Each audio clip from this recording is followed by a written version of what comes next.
E de repente eu começo a ver nas redes sociais, mas não só, não, é no TikTok, em tudo que era lado, o Maluf com o sobrinho dele.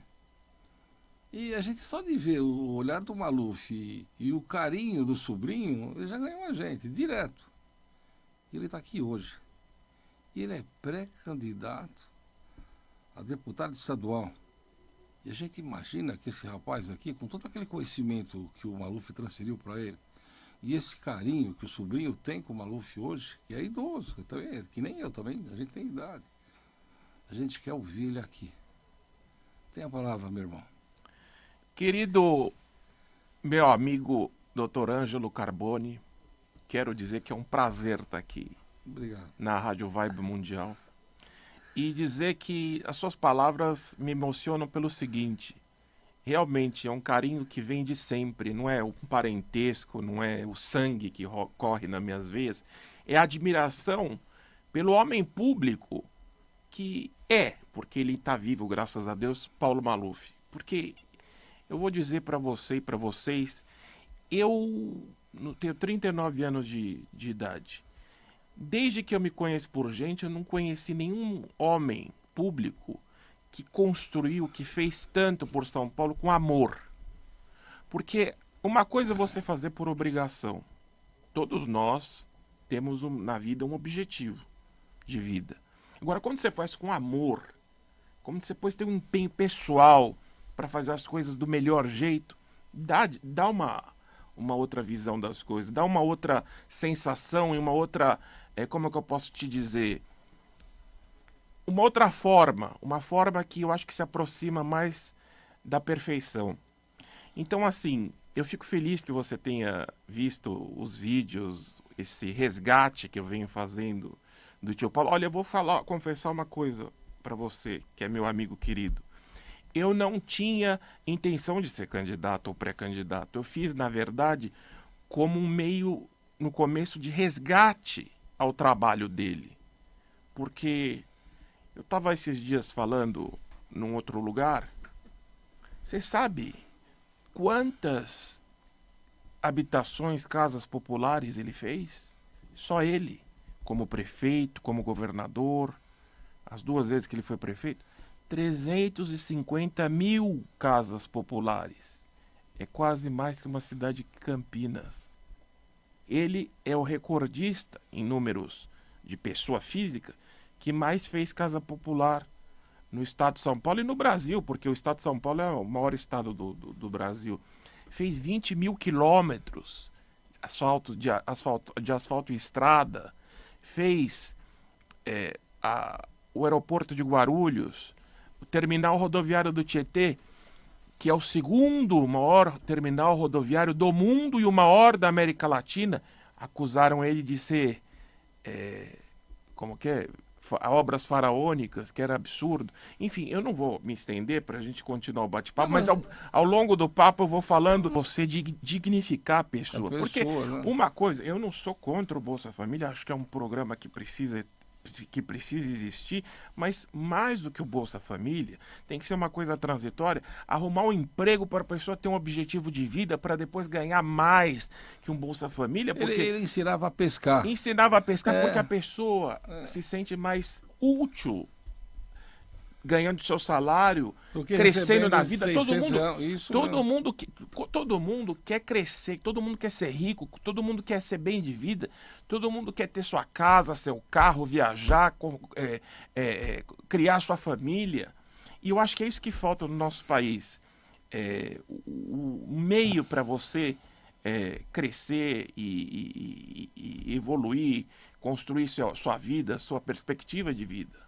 Mas não é só isso, não. Como secretário de segurança, aliás, como prefeito e governador, ele conseguiu demonstrar para todo mundo aqui que existia segurança aqui. Você não anda mais na rua. Não. Você sai de noite, você fica com medo. Olha, eu já fui assaltado há 10, 12 anos atrás. Hoje, o principal alvo dos criminosos é um aparelho telefônico. É isso mesmo. Eles matam por causa de um telefone. Você não pode andar com relógio, com joia, com nada de valor, que você corre risco. E isso em qualquer lugar. Não é na periferia, não é em qualquer lugar. Eles vêm, assaltam e te matam se você não entrega. A segurança é um problema crônico do nosso país. A polícia é boa, a polícia trabalha, mas o problema é que a polícia prende. Infelizmente, a justiça solta porque a gente tem leis brandas. Mas não tem lugar para prender mais. Você não sabe. O juiz, às vezes, ele fica amarrado porque não tem mais espaço. Agora, vamos prender todo mundo. Será que não dava para dar estrutura? Em vez de dar R$ 600 para eles, por que não dá emprego? Por que não põe a turma para fazer serviço? A base... Por que ele fazia e eles não fazem agora? Por que ele não se preocupa com o povo? Porque aqui, de verdade, o que eles estão preocupados é outra coisa, é privatizar, é crescer eles.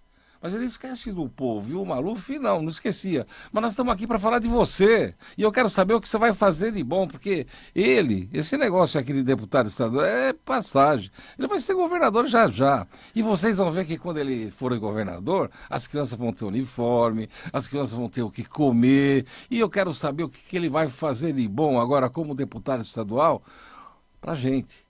Para a gente poder ter um pouco mais de segurança, para a gente poder ver as crianças ir para a escola com um uniforme. O nosso prefeito, o governador, não dá. A gente quer ver as crianças comendo comida, não ração. Ou comendo às 4 horas da tarde, quando as crianças entram na escola uma hora da tarde e não tem o que comer. E barriga vazia não ensina nada. Conta para nós as suas pretensões. Olha, conta para eles o que você faz. falou uma coisa que eu não posso deixar de falar. Você falou da privatização. Eu acho que tem uma privatização que a gente está com uma concessão muito ruim desse setor energético. Verdade. Por que não tira essa turma daí? Porque a Enel está causando prejuízo. A Enel está com uma dificuldade enorme de gestão do setor energético aqui em São Paulo. Eu fiquei sabendo que o governador quer tirar, o prefeito quer tirar. Falta o governo federal, que parece que é o gestor do contrato, tem que tirar, não está funcionando. Sabe o que parece? Parece que tem interesse que a gente não sabe. Pois é. Será que é parecido com o Banco Marca? Olha, fala pra mim. Pode ser, porque eu não entendo. Existe no contrato. Se não tiver funcionando, tem que romper e tem que cortar. Já todo chove. O que acontece? Fica 30%, 40% da população sem energia. Mas fica em casa, perdiz, aconteceu isso daí, imagina o povo. Eu conheço gente que ficou uma semana, 10 dias, gente que usa respirador, gente que depende de energia elétrica. Eu acho o seguinte, Carbone, a função de um deputado, acima de tudo, é fiscalizar, mas um deputado pode fazer muito. Pode liberar emendas para a saúde, para a educação, para a segurança, para a infraestrutura. Eu acredito que um deputado tem a função de acompanhar de perto os problemas principais do estado e de cada cidade. Eu tenho como projeto, um dos meus projetos, é fazer em pequena escala o que foi o gabinete itinerante do governador Paulo Maluf, que cada semana ele ia para uma região para despachar. Eu, se vier ter a honra de servir como deputado estadual, vou uma vez por semana, uma vez a cada 15 dias, em cada região do estado, chamar os prefeitos, os vereadores, os líderes comunitários, as associações, para ver quais são as demandas, quais necessidades tem em cada população de cada região, e a gente vai demandar, porque o estado de São Paulo tem proporções quase um país. E eu acho que assim, um deputado bom que se preze precisa estar presente em todos os cantos do estado. Esse é um dos projetos. Tem um projeto que eu acho, como a gente estava falando agora, de cada um ter a sua vara para pescar, qualificação profissional desses jovens. Esses jovens hoje emprego tem, o que não tem é qualificação profissional. O jovem precisa se qualificar. A gente está num mundo da inteligência artificial. É outro mundo moderno, que precisa de gente que se qualifique, de cursos de qualificação, que ensine línguas, que ensine novas modalidades de curso, para a pessoa se inserir no mercado em condição de competir em qualquer lugar do mundo. E a gente fala aqui, nosso país é um país maravilhoso, nosso estado é um estado maravilhoso, um estado que o que você planta dá, você colhe, tem sol, tem todo tipo de terra, tem a indústria do calçado em Franca, em Jaú, tem fazendas, tem produção de gado, de agricultura, pecuária, enfim. Eu acho que é um estado maravilhoso que precisa que a gente precisa investir, trabalhar em qualificação, diminuir a burocracia, reduzir a burocracia, que é muito hoje, você sabe ser advogado, você sabe que às vezes é muito difícil para você abrir, para você investir no nosso Estado. Eu acho que o Estado atrapalha muitas vezes, e eu acho que essa é uma das funções, você reduzir, cortar caminho para você abrir. O que a gente quer? A gente quer gerar riqueza, a gente quer trazer investimento para cá. Você falou de privatização. Eu não vou dizer que eu sou contra, mas eu acho que a gente entregar nosso valor de graça e para maus gestores, isso é muito ruim. Essa é Enel.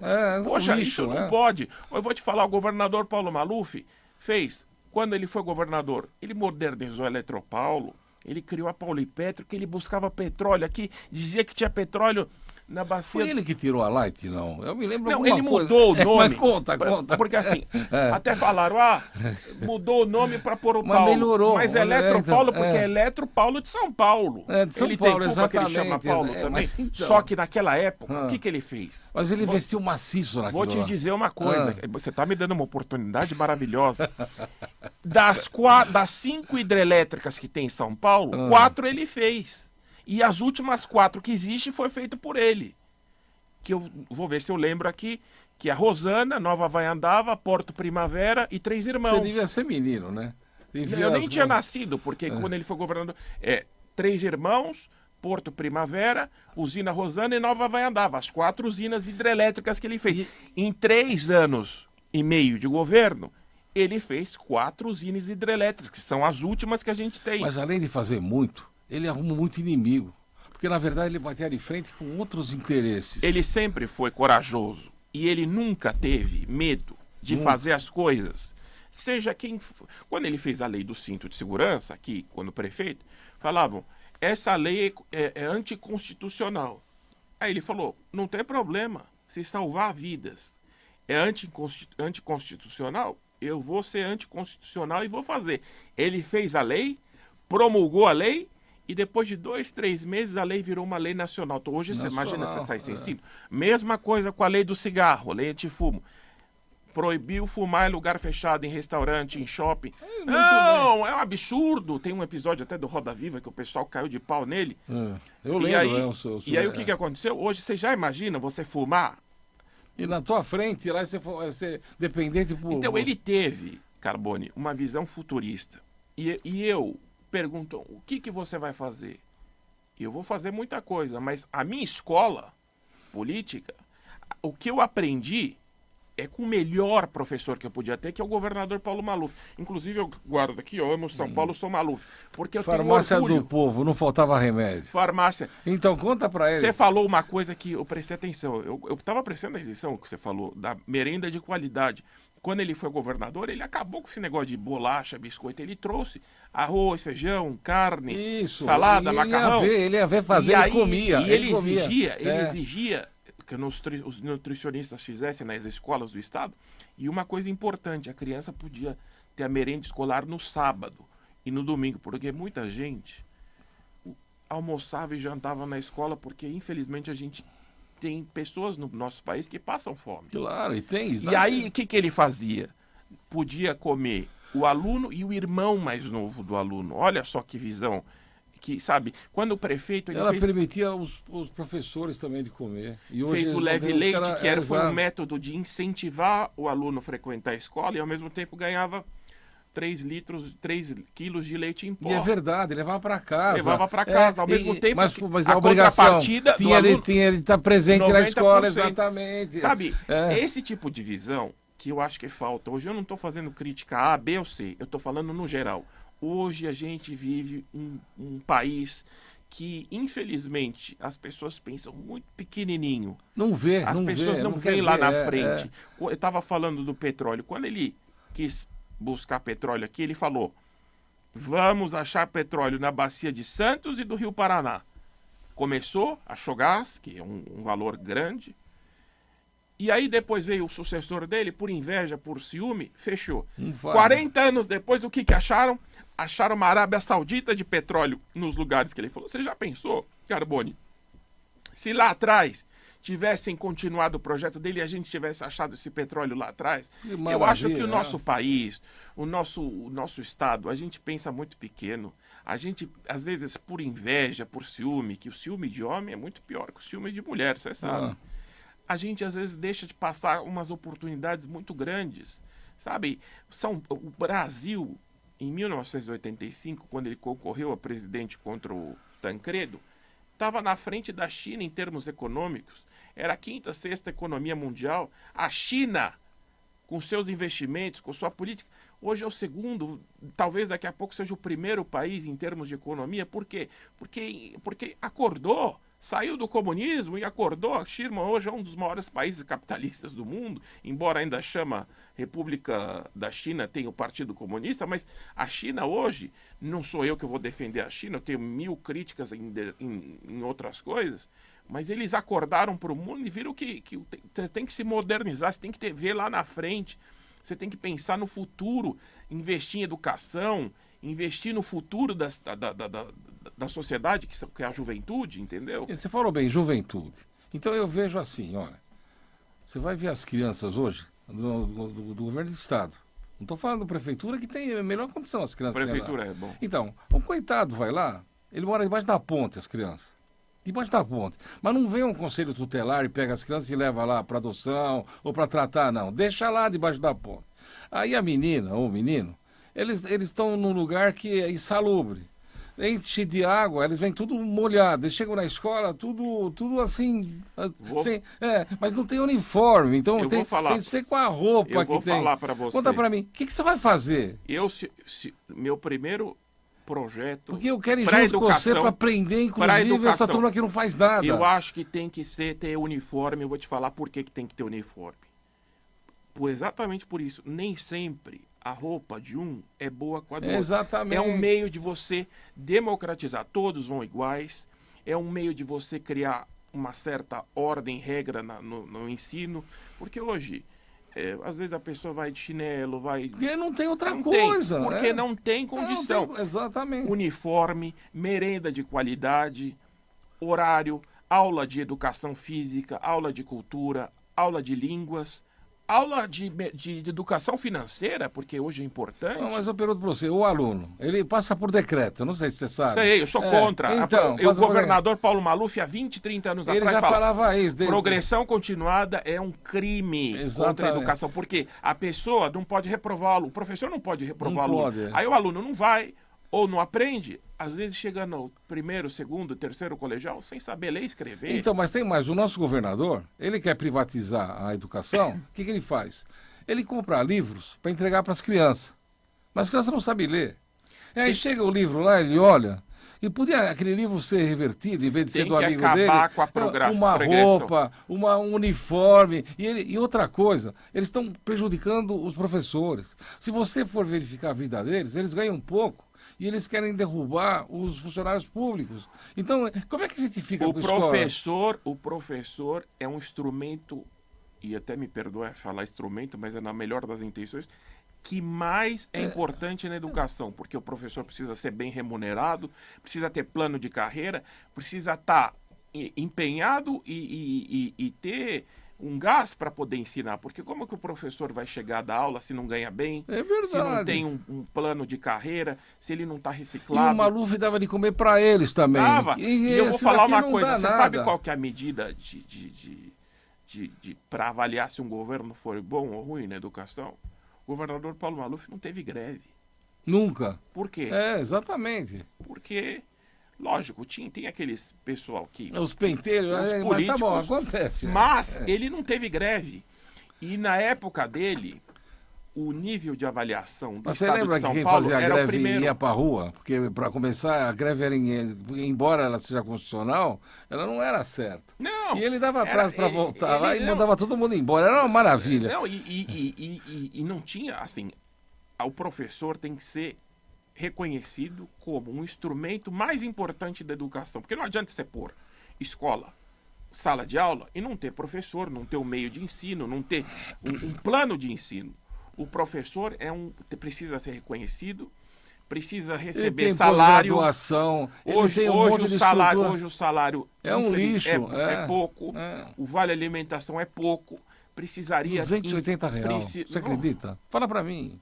E outra coisa, a escola lá da Beatriz, que você conheceu aqui, Sim. fica a 4 horas da minha casa, ela levanta às 4 horas da manhã. Como é que pode ir? Tem um artigo 22 que a pessoa tem o direito de escolher onde ela mora. Não, os caras mandam ela para um lugar e ela quer ir embora. E ela vai perder, eles vão perder todos os funcionários públicos assim. Então o governador, ele quer acabar, privatizar para colocar para a turma dele. Eu quero saber do seu, o que você vai fazer?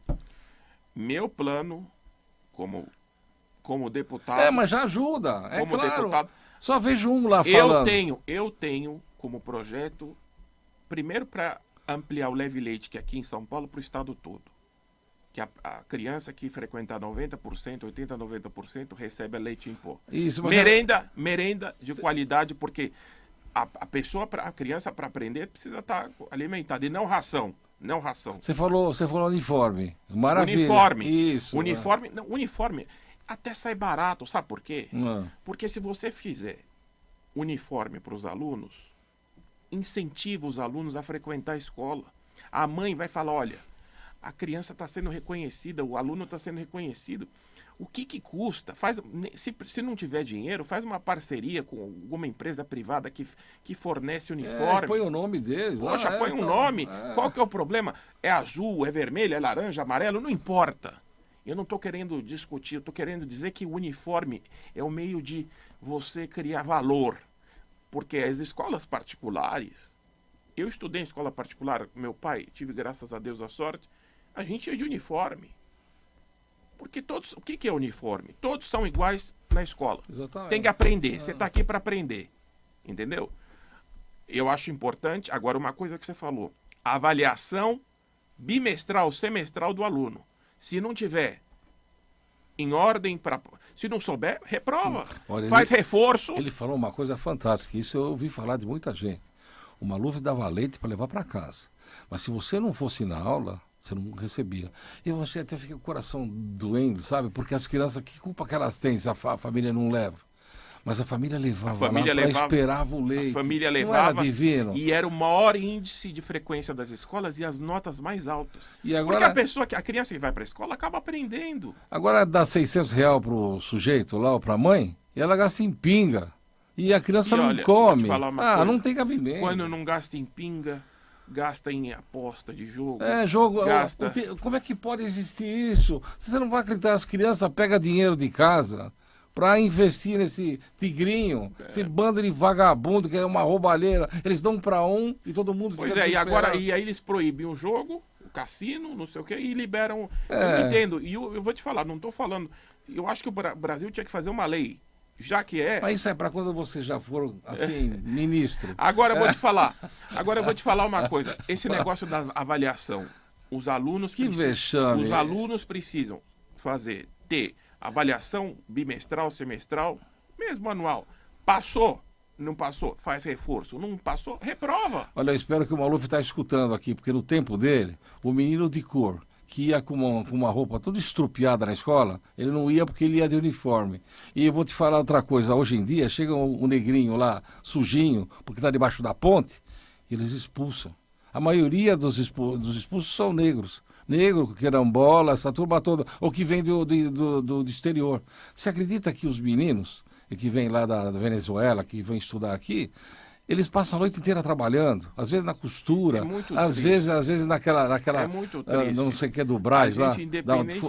Eu acho que assim, independente de se é afrodescendente, se é japonês, eu sou descendente de árabe, se é de italiano, a gente tem que dar dignidade para as pessoas, incentivar, o poder precisa incentivar as crianças a frequentarem a escola. Qual que é o incentivo?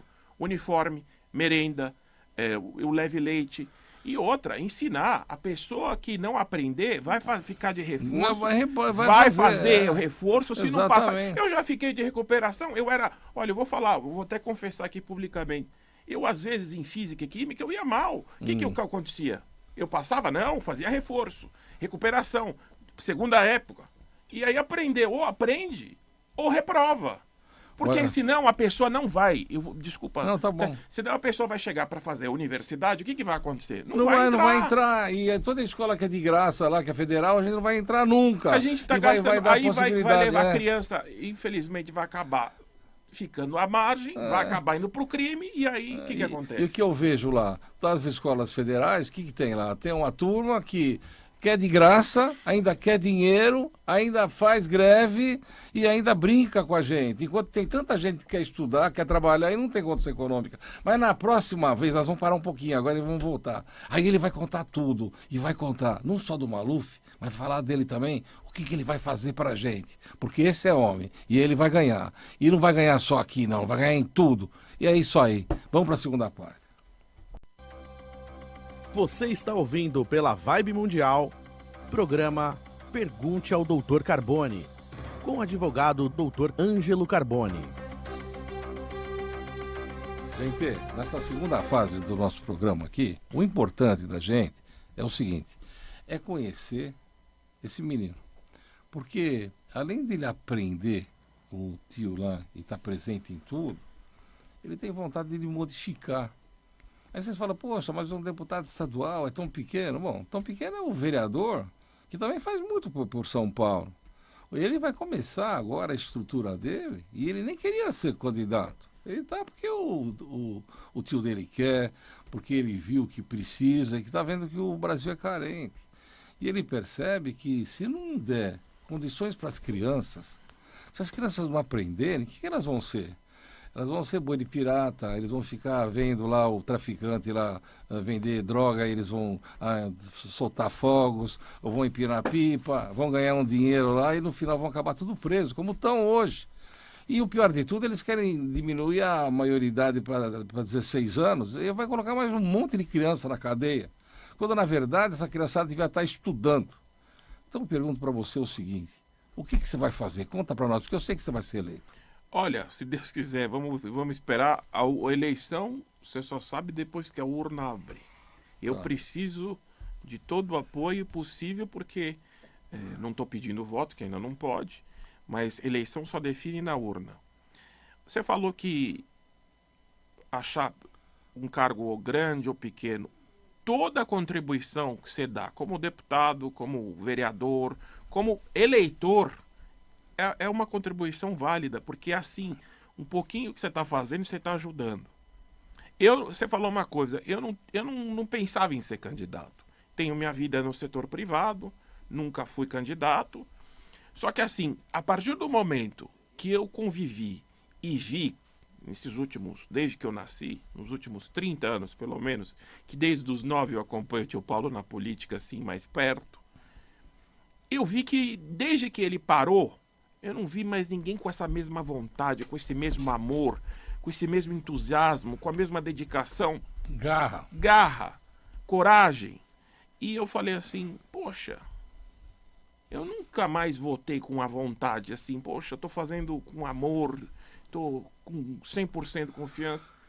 E um dia ele chegou para mim e falou assim, por que você nunca se candidatou? Eu falei, ele falou, porque eu pensei que desde que você pequeno que você ia ser candidato. Eu falei, não, porque depois eu acho que o que fizeram com o senhor foi injustiça. Ele falou, se você tem veia política, vai. Mas, se você for entrar, entra para ser o melhor. Não para ser o segundo, o terceiro, você tem que fazer o melhor. Trabalhar muito, dormir tarde, acordar cedo, fazer muito, falar a verdade, e você não vai ter problema, porque você tem que sempre trabalhar, buscar a perfeição em tudo. Ele tem esse viés de educação que ele estudou no São Luís, Colégio de Jesuíta, que ensina. É um trecho até bíblico. Fazeres o melhor em tudo que se propõe a fazer. E é isso que ele sempre ensinou. E eu, desde pequeno, eu às vezes até sofro, porque eu quero sempre as coisas perfeitas. Às vezes se sai 1 milímetro e eu já fico, poxa, podia ter feito assim, podia ter feito assado. E eu acho que falta na vida pública gente que busque não se aproveitar da política, porque tá cheio que quer se aproveitar, quer fazer patrimônio, quer, entendeu? Achar dois. Quer fazer tudo, quer ou por ego próprio, por poder, eu vou falar uma coisa para vocês. Eu quero, se Deus quiser, ganhar.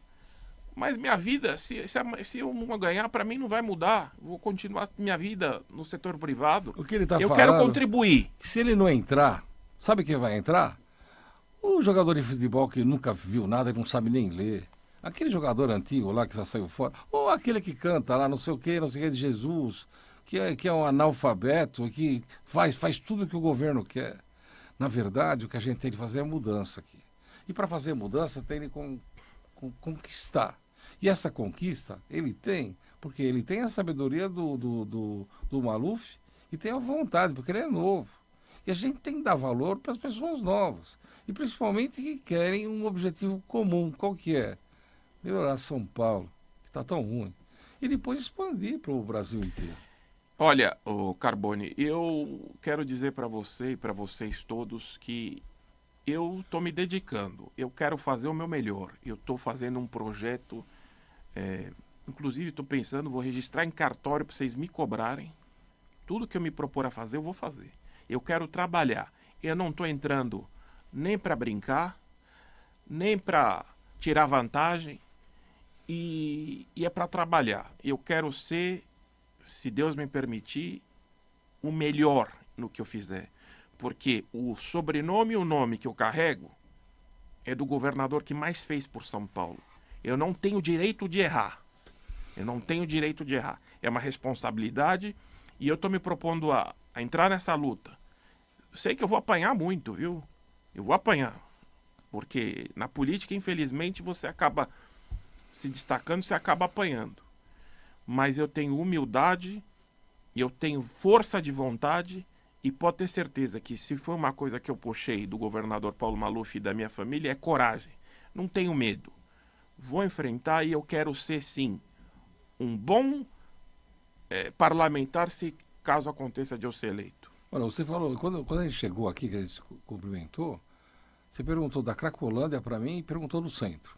O centro, na época do Maluf, só crescia. E ele pode contar para você que o Maluf queria tirar o centro de São Paulo e passar para outro lugar. Hein? Ele não conseguiu, mas ele ia tentar. Ele queria transformar a capital Isso, em São Paulo. Olha só que visão. Em Nova York. Ele queria transformar, levar a capital do estado para o centro do estado, que seria mais ou menos ali entre Avaré, Isso, São Carlos, ali, naquela região ali. E ali, o que ele ia fazer? Ele ia desafogar, ia levar o desenvolvimento para todas as cidades até chegar lá. Um projeto pioneiro que o mundo inteiro aplaudiu. Aí o que aconteceu? A inveja. Caçaram ele. Mas não é só isso. Só que hoje, 45 anos depois, falam que seria um melhor projeto, porque São Paulo e a Grande São Paulo, só aqui tem 20 milhões. Não aguenta. Você pega trânsito, ó, eu moro no... Direto, a gente não chega em casa. Mas o Maluf tinha visão. E outra coisa, São Paulo, naquela época, lá, eu tô no centro há 45 anos. Eu tenho um andar lá. Era lotado. Você falava numa sala, era difícil para achar. O comércio era imenso lá. Hoje acabou tudo. Eu ando em ruas e ruas lá que está tudo fechado. Quanta gente não está trabalhando? Quanta gente está recebendo R$600 e está passando fome em casa? E as crianças não têm o que comer e vão morrer de fome também. E vão para a escola e eles estão tudo analfabeto. Então tem de fazer alguma coisa. Quando ele perguntou da Cracolândia, eu vou responder da Cracolândia. Sabe o que eles fizeram? Eles esparçaram as pessoas de lá. Eu me lembro muito bem, debaixo, quando eu entro lá no Minhocão, tinha policial com uns porretes desse tamanho para dar nas costas dos drogados, para eles saírem de lá. Então você vai nas ruas dos lados, você vê os coitados lá, tudo. Então não terminaram com a Cracolândia, só tiraram eles do lugar. O que precisava de verdade é pegar essa gente, cortar o cabelo deles, verificar o problema de saúde. Quem tem AIDS vai tratar, quem tem problema de droga, que é a maioria de lá, internar internar internar, compulsório. compulsoriamente, não tem que ter vontade, porque ele é incapaz, Não, é ele doente, já está lá. é doente. Exato. Mas tudo E isso daqui evitar um crime, porque eles, às vezes, muito na loucura da droga, acabam cometendo faz, crime. você não sabe, quando você desce no meu cão lá embaixo, os caras te assaltam, quebra teu vidro, rouba teu celular. Aí o Lula fala assim: um celular é uma cervejinha. Não é. O celular é a vida da pessoa. Na hora que ele pega o celular, ele não fica só com o celular, não. Ele quer a senha. Se não dá a senha, ele dá um tiro. E a senha ele vai lá e faz empréstimo do banco, ele consegue levantar dinheiro no banco, você não consegue. Se eu e ele lá fomos pedir emprestado lá 20 mil no banco, tem que fazer um monte de coisa. Eles conseguem em segundos pegar todo o dinheiro que o aposentado tem. Então não é normal, parece uma quadrilha. E a gente está vivendo em São Paulo com medo. Eu tenho medo de sair de casa, ele também tem medo de sair de casa. Como Carro é que vai blindado, ficar? celular. Não adianta Eu já carro fui blindado. não adianta, eu fui assaltado, a gente está preso. A gente fica preso nas nossas casas, nos nossos preso, carros. com medo, não tudo. pode usar relógio, não pode usar... Tem que fazer grade de medo que fazer. E como é que a gente vai fazer da vida? E a turma tem uma estrutura para tomar o teu dinheiro, para te matar. Estuprar a tua mulher. Se ela sai para escola para trabalhar, ela sai 5 horas da manhã, porque a padaria abre às 5h30, ela fica no ponto de ônibus, vem os caras assaltam, rouba tudo que ela tem. Se der moleza, elas estupram a tua mulher também. E você não tem nada. Você tem que ficar desesperado olhando. Está na hora de mudar. E começa a mudar por você. Fala para nós, vai o que você vai fazer. Eu não tenho muito tempo, não, mas eu quero ele sempre aqui, hein? E eu quero ele contando para nós tudo que ele vai fazer, porque eu vou cobrar tudo. Pode cobrar, e tá gravado aqui. E outra coisa que vocês não sabem, eu quero que ele conte para vocês do dia que o Barzuffi tocou piano. O homem é fantástico, ele é um musicista. Ele sentou, ele era num restaurante que fica na Praça da República, Lê Caçarola, se chama. Existe até hoje. E o homem entrou lá e começaram a gozar ele, que tinha um piano de cauda, e Maluf, vai tocar. Queriam infernizar o cara, né? Aí ele foi lá, ele tocou um piano, derrubou todo mundo, ele não treinou, ele não fez nada. Sabe por quê? Porque ele faz. Ele trabalha e faz. E ele sabe o que faz. Você falou do piano. Ele, além de ter sempre tocado, ele tocava. Quando governador, ele criou os festivais de cultura. Em Campos de Jordão, ele fazia de volta, exatamente. Ele se apresentou 2, 3 vezes com 7 ou 6 pianistas, entre eles o João Carlos Martins, Isaac Karabicheves e outros que eu não me recordo o nome. E ele apresentou como governador, tocou o piano e brilhantemente. Relação à violência, eu concordo com o que você falou. Eu acho que a gente viver refém dos criminosos hoje é muito ruim. Eu já fui assaltado à mão armada e roubaram meu celular. Conheço gente que infelizmente perdeu a vida por causa disso. É triste. Às vezes morrer não é tão ruim, é quebrar espinha, é ficar inválido, jogado num canto. Outra coisa que a gente vê, esses MC da vida, que ganham milhões através do jogo. Essa jogatina que a criançada acha que está jogando lá, estão pegando dentro de vocês. Aí eles batem o carro, matam pessoas e não acontece nada. São todos soltos, vagabundos. Parece que a justiça não tem visão para eles. Então tem que ter uma mudança, inclusive na polícia. A polícia precisa. Eu me lembro ser reconhecida. O Maluf fazia alguma coisa lá, porque ele punha em ordem isso daqui. A polícia tinha liberdade para trabalhar. Tinha bons salários, planos de carreira, rota na rua, porque isso, a rota... Ele que fez. Na época da rota, tinha uma coisa. Eu sou fã da polícia, mas na época da rota tinha uma coisa. A viatura da rota passava na rua... Dava medo. Até quem era honesto falava, eu sou honesto mesmo, para ter certeza que não ia acontecer nada. Impunha respeito. Hoje, a gente tem uma dificuldade porque... a violência está espalhada em todos os lugares. Antigamente você tinha um ou outro lugar mais violento, hoje todo lugar. Hoje, como a gente antigamente falava, eu não vou sair à noite que é perigoso. Hoje é de manhã, de tarde, de noite. Sabe, você falou da fala infeliz do presidente do celular. Quem fala infeliz não pode incentivar. Muita gente mata por causa de um celular. Eu imaginei que aquilo era falso, sabe? Porque não tem cabimento. Mesmo para ignorante como ele é, analfabeto como ele é, nunca ele poderia falar um negócio desse. Mas, na verdade, ele está insinuando. Agora, uma pergunta para você, bem particular. É associação criminosa ou outra coisa, o PCC e essa turma de gente? Você acha que está certo os Estados Unidos querer mandar aqui no Brasil? E a nossa soberania? Eu queria só saber vou falar minha opinião, vou ser sincero. eles praticam atos terroristas.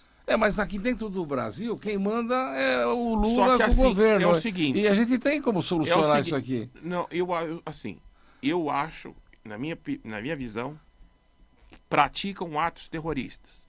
Em 2006, eu não sei se você lembra, teve aquele toque de recolher. Lembro, que eu tava mataram. lá, eu não Aquilo para mim, é eu terrorismo. voltei a pé, isso. Mas, vou te falar uma coisa. Eu acho que o nosso país não está dando conta. Mas eu fico preocupado desse negócio de, tudo bem, é terrorismo, só que tem a nossa soberania. Claro, Eu fico preocupado. Mas pra o mim, nosso país, quantos quantos anos tem as organizações criminosas? Mais de 30. Nasceu no governo do PSDB. PSDB. Em Taubaté fizeram, lá no Piranhão. Começou. Eu estava lá, eu vi. Você viu algum avanço do combate ao crime organizado? Eu não vi. Eu só acho cada vez eles maior. E o governo cada vez mais acuado. Mas você acha legal mandar a polícia daqui deles lá para mudar aqui? Vamos lá, o que eles vão querer fazer? Vão chegar numa favela, vão jogar uma bomba lá? Vai mudar alguma coisa? A estrutura, a pessoa que tem dinheiro, os investidores, não estão lá na favela. O que precisa? Minha visão, o que precisa? O governo federal investir pesado em inteligência, em buscar... Mas eles têm essa inteligência. Só que eles não estão usando para combater, porque assim, eu não vejo nenhum crime organizado acuado. Eu vejo cada vez eles mais fortes. E olha, se você sabe, porque você é inteligente, eles não estão mais assaltozinho. Não, eles estão no mercado financeiro, eles estão grandes empresários. Do jogo, acabou. Eles cresceram, eles estão grandes, entendeu? Eu só espero que a gente tenha estrutura para derrubar isso daqui por aqui. Vai ser muito chato o DEA voltar. É que a turma não Mas conhece. Eu não acredito, eu vou falar, Carbone, eu não acredito que eles vão invadir nada disso. Eu acredito, sabe como que eles vão? Eles vão fazer por fora. Sabe Eles como? Vão pegar todo sabe o dinheiro como? que tá lá fora, vão prender os caras. Pelo dinheiro, cortou o dinheiro, acho que é aí. Mas não vão invadir, não acredito. Não acredito, sabe por quê? Porque o Brasil é um país muito grande, um território continental. Mas eu pergunto você, quem é o presidente dos Estados Unidos para mandar no Brasil? Aqui não é quintal. Minha mãe a vida inteira falava em quintal. Aqui é o quintal dos Estados Unidos. Não é. O Maluf não queria isso daqui, nem a gente. A gente não quer ser subjugado por um poder. Aí eles mostram lá Cuba, mostram a Venezuela, que pegaram o sujeito. Vão querer pegar a turma daqui também? O que nós vamos fazer com isso? E eles vão tendo cada vez mais poder. Então, quando o Lula... Eu não sou lulista, não, e eu não sou comunista também. Mas eu acho que ele tenta rebater, porque ele é o presidente do Brasil e ele não pode admitir que estão invadindo a soberania dele. Eu concordo em parte, só que eu acho que assim, o Lula tem que defender, tudo bem, a soberania, mas ele tem que mostrar um plano que ele vai combater. Mas ele gastou 80 milhões, está soltando 80 bilhões, acho que está fazendo para poder mudar isso daqui e colocar essa turma na parede. Se for real... Eu não vejo, eu vou sendo bem sincero com você, nos últimos 30 anos eu não vejo nenhuma melhora no combate ao crime. Não vejo. Passou quantos governos foram? Eu não vejo, eu vejo cada vez mais... Eu trabalho com justiça. Toda essa turma do PCC, ou seja, que partido, ou seja, que se vai preso, eles não saem. Você vai ver o juiz, desde de primeira instância até o último, eles ficam presos. De vez em quando libera um helicóptero, libera lá não sei quem, mas é lá no Supremo, lá que está meio enrolado. Hoje em dia o crime não é mais de uma pessoa. Hoje em dia está acima de qualquer pessoa. Está em cima de A, B, C, D ou F. O crime, a organização é muito maior, a instituição deles é muito maior que qualquer pessoa. Mas nós estamos fugindo. O que você vai fazer para isso daqui? Porque você pode se agrupar lá com a turma lá dos deputados e fazer alguma coisa. Nós temos que fazer. Olha, uma coisa você pode ter certeza. Vamos dar poder para a polícia? Vamos dar poder para a Polícia Federal? Vamos fazer o quê? Precisa. Vou falar minha visão. Fortalecimento das nossas fronteiras, isso começa aí. Porque com a fronteira forte, para defender nossa soberania nacional, não entra droga, não sai, não entra tráfico nem de droga nem de arma. Fronteiras fortes. Segunda coisa, leis que façam cumprir. Não adianta ter lei e não cumprir a lei. Plano de carreira para policial federal, salários melhores. E outra, você tem que também, polícia ostensiva. A polícia... Se não for ostensiva, se a polícia não se vê na rua, a pessoa não tem percepção de segurança. A percepção é tão importante quanto a ação. Mas você falou uma coisa importante também. Vamos imaginar que o cara está preso, tá certo? Então ele pega lá 20 anos de cadeia. A lei das execuções penais, lá, que é bem antiga, para lá do nosso tempo aqui, acho que é 1958, ela dá benefícios à medida que você vai progredindo no regime. Então você está no fechado, depois vai para o semiaberto, depois vai para o aberto, tem condição de trabalho, aquelas coisas todas. Eles estão querendo tirar a saidinha. E estão querendo tirar a visita íntima também. Eu pergunto para você, o cara já perdeu a liberdade. Será que ele não tem condição de se reintegrar?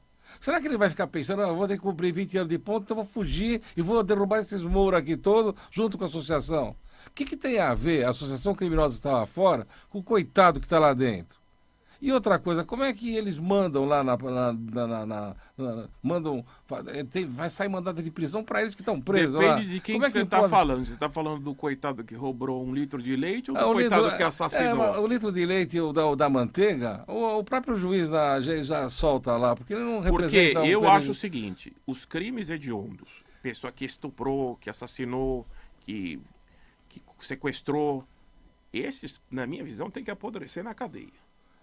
Mas se você fizer assim, como você pensa, ele não vai querer mudar, ele vai tentar fugir, ele vai fazer o diabo. Eu vou te falar, muitos não têm salvação. Muitos saem, depois de 2, 3 dias cometem crime. Mas tem a medida de segurança, você pode mandar ele para o hospício. E esse pessoal que faz saidinha, tem um pessoal que saidinha, sai para cometer crime. E não volta mais. Pois é, isso que é ruim. E aí os outros... Mas ele atrapalha os outros que estão querendo, que tem família, que arrumaram uma namorada, que quer trabalhar honestamente, que aprendeu a fazer bola lá dentro. Sabe qual que é o segredo para não ter esse risco? Sabe qual que é? Não comete crime. Não comete crime. Mas é fácil de falar, mas vamos imaginar, ó, a mulher grávida, passando fome, o sujeito é mandado embora do emprego, não recebe e é preto. É pior ainda, né? Porque aqui existe ainda esse racismo. Eles podem fingir que não. O coitado vai lá e a maioria deles é tudo de cor, ou é pardo. Será que é normal isso daqui? Eles não têm o que comer, eles têm que voltar para casa. E o sujeito que sai na saidinha, que ele sai sem nem o dinheiro da condução. Ele vai assaltar lá para poder chegar em casa. Por isso que eu acho. Eu acho que está tudo errado. A saidinha, eu acho que é assim. Eu sou contra quem é preso ter regalia. Quem está preso está por algum motivo. Agora, temos que diferenciar o preso de crime hediondo, que é matou, estuprou, sequestrou, desse que roubou para comprar 1 litro de leite para o seu filho. Mas isso não fica preso. Tem muita gente que fica. Tem muita gente que fica. Tem gente que fica e aí a Suzane lá que matou tá solta. O outro que matou não sei o que tá solto. Então eu fico preocupado porque assim, a pessoa tem que saber. Quem faz, paga. Quem cometeu crime tem que pagar. Agora, você não pode transformar também a prisão numa colônia de férias. Eu sei que você vai falar que não é, que é o inferno. Mas, veja, eu acho que o Brasil tem que começar a aplicar as leis. Se a lei está aí, é para cumprir. Eu vejo muita gente que comete crimes bárbaros sequer passa um dia na cadeia. Não, eu vi um caso lá que tem a mulher que está presa lá, que está roubando todo mundo. O advogado dela está cobrando 10 milhões de reais para soltar ela e não soltou. Então não é tão assim como a gente fala. O cara pode ser o Deus do universo, pode ser o melhor advogado do mundo, não sei quem elegeu, mas nem tomando 10 milhões. Agora, o que eu pergunto para você é o seguinte: se a mulher está presa, né, por fraude econômica, por tudo que tipo de malandragem pode ser, como é que ela pode pagar 10 milhões para um cara? Fala para mim. E o cara aparecer na TV e ainda fazer... Você não pode nem contar essas histórias, é segredo de justiça. Como é que história é essa? Outra coisa, para que eles vão contratar o Carbone aqui? Se eles vão no Supremo lá e soltam e liberam até o helicóptero do traficante. E solta o traficante, e depois de meia hora, depois que ele pega o jatinho dele, eles caçam a liminar. E explica para mim, como é que a gente vai fazer? Olha, eu respeito muito a visão do Carbone, porque ele é um excelente advogado criminalista. É um bom advogado, e como advogado criminalista, eu respeito seu ponto de vista. Eu entendo, você tem que defender. Todo mundo tem que ter o direito da defesa. Claro. Faz parte da nossa democracia e da nossa Constituição. A gente tem que entender que, por mais abjeto que seja, todo mundo tem que ter o direito de defesa. Eu estou aqui dando uma visão. Vou te contar um detalhe. Meu pai era advogado. Eu cheguei a tentar estudar direito, estudei 2 anos e mudei para administração. Porque eu tinha influência do meu pai que queria que eu fosse para o direito. Sim. E meu pai era criminalista também. Meu pai era advogado criminalista. Não chegou a atuar, mas ele gostava da área. E assim, hoje eu vejo que, infelizmente, o nosso país... Olha, tem muitas coisas que estão fora do lugar. Esse negócio que você falou, hoje em dia parece que o influenciador tem mais peso do que, às vezes, um professor. O influenciador, E dinheiro, às vezes... né? Eu não sei de onde que sai esse dinheiro. Não é normal, é a fortuna que eles faturam. Você vê lá todo fim de semana, tem um que bate na parede um carro de 1,5 milhão. E para você ter um carro de 1,5 milhão, você tem que pagar de imposto uma fortuna todo ano. Você tem que pagar seguro, você tem que pagar o carro, a manutenção. Como é que eles conseguem de um dia para o outro ganhar dinheiro? E como é que o governo federal, a Polícia Federal, o imposto de renda, não vê que eles estão fazendo compras altíssimas e vão lá e começam a cobrar do coitado lá que é assalariado, descontar na fonte e o sujeito ainda vai passar fome. Então não dá para entender. Tá cheio de processo lá que você vê que é um absurdo na Polícia Federal e tem gente que não faz nada. Por exemplo, o Lulinha tá aí, a Deolane tá presa e ele tá solto. Como é que fica? Eu não consigo explicação para isso. É. E a denúncia é grave, né? É igual. Então, imagina só, eu fico pensando, né? A gente tem de buscar uns mais novos que esse menino aqui. Para mim, ele é um menino, né? Que tem capacidade. Obrigado pelo menino, viu? Porque Tô com 39 anos, é bom escutar. Eu fico pensando assim, ó. Meu Deus, né? Eu era do partido lá do Bolsonaro, mas de repente o filho dele pega o mesmo dinheiro que o Lulinha também pega de um vagabundo que está preso. Então eu pergunto para você. Primeiro que chegar lá na presidência, lá vai absolver ele. Olha, vamos liberar lá o pai, vamos liberar o bandido lá do banco que dava dinheiro. E como é que fica o povo aqui? Nós precisamos passar o Brasil a limpo. Nós precisamos de gente. Nós esperamos um rapaz que nem esse daqui chegue lá à presidência e mude tudo. Eu não tenho rabo preso com ninguém. Eu tenho minhas visões, você tem suas visões. Eu quero entrar na política, entrei na política para fazer e fazer o bem. Não quero vantagem, quero trabalhar. Não quero arrumar dor de cabeça para minha vida pessoal, quero trabalhar. Sei que muita gente vai agredir, vai atacar, faz parte. Mas o que eu quero que a população saiba é o seguinte: eu estou entrando para acrescentar, não para tirar.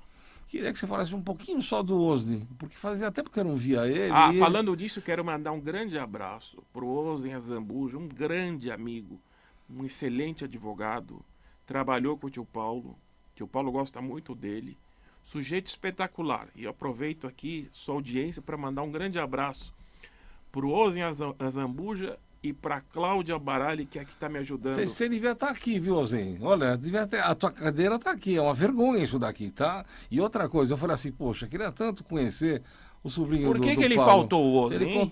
Ele falou que tem um processo muito sério em Santos. Então, ele é um sujeito espetacular, é um advogado, como você também, um advogado de primeira linha, um sujeito honesto, correto, espetacular, que tá me ajudando. Falei da Cláudia, porque a Cláudia também, junto com ele, estão me ajudando aí no contato com o pessoal do interior.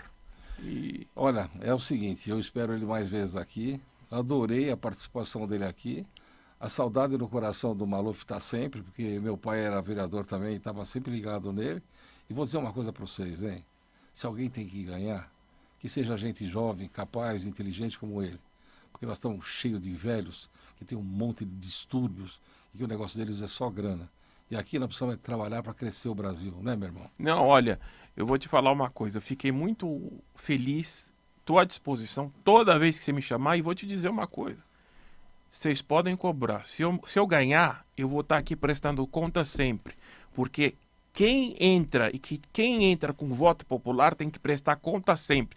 Aproveitem e cobrem dos deputados, dos políticos que vocês votaram, cobrem sempre, porque só assim a gente vai construir um país honrado e justo, porque a gente precisa, acima de tudo, saber do nosso valor e do nosso peso do nosso voto. Justo e perfeito. Fique com Deus. Um abraço a todos. Você ouviu